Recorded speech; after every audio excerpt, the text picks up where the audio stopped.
Is it going?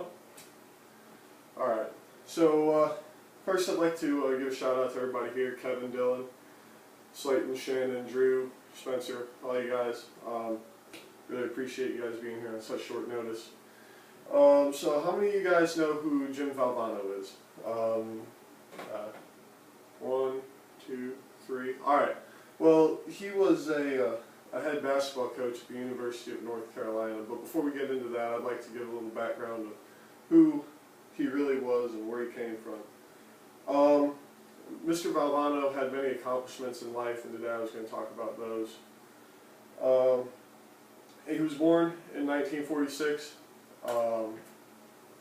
He was born in Queens, New York, and he grew up and played basketball at Rutgers University during college.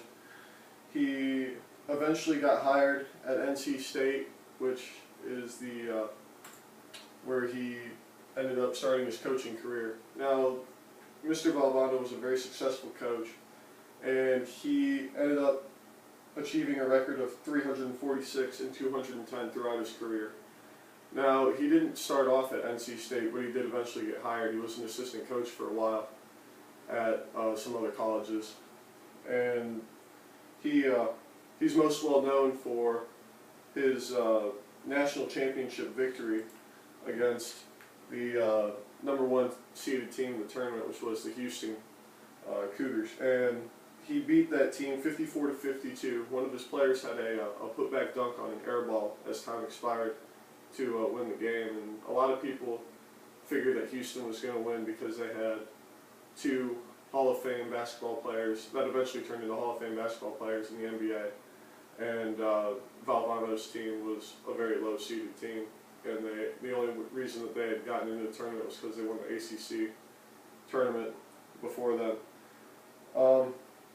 Valvano was eventually forced to step down from his position as the head coach at NC State.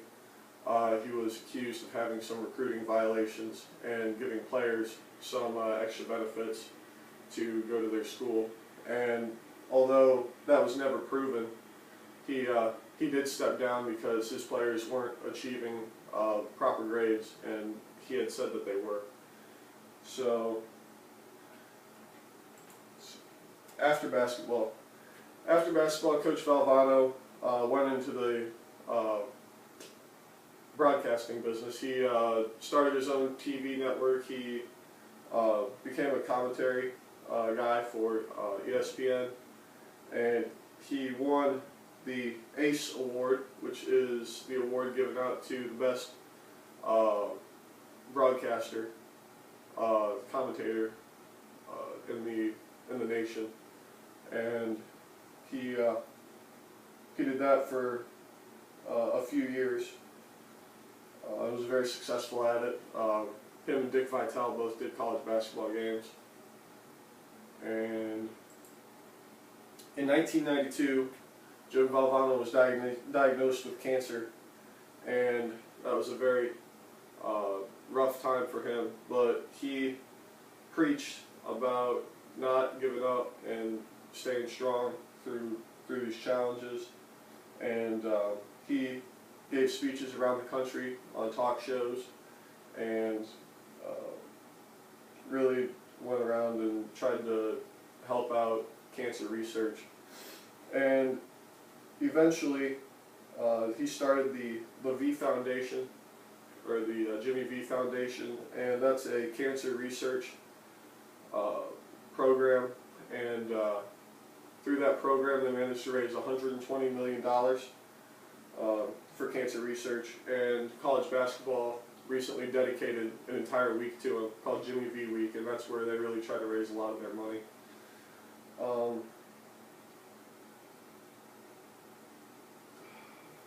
Now, let's see.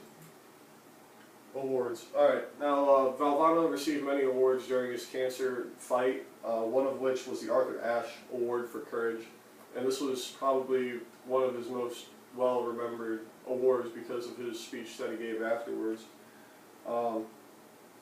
Valvano ended up, he was only supposed to be allowed 30 seconds for his speech, All right, nice to see you, Chad. Thanks for walking through my speech, bud. But he's only supposed to be allowed 30 seconds for a speech, and he ended up going about 7.5 minutes over. And so, Valvano, I'm going to leave you guys with this. Valvano, during his last speech, and this is going to be a direct quote because I think it's that good, but during his speech he told everybody how they thought that they should live their lives. And so he said, to me there are 3 things we should do every day. We should do these things every day of our lives. Number 1 is laugh. He said you should laugh every day. Number 2 is think. You should spend some time in thought. And number 3 is you should have your emotions move to tears. Could be happiness or joy, but think about it. If you laugh, you think, and you cry every day, that's a full day. That's a heck of a day. You do that 3 days or 7 days a week, and you're going to have something special. Thank you for your time.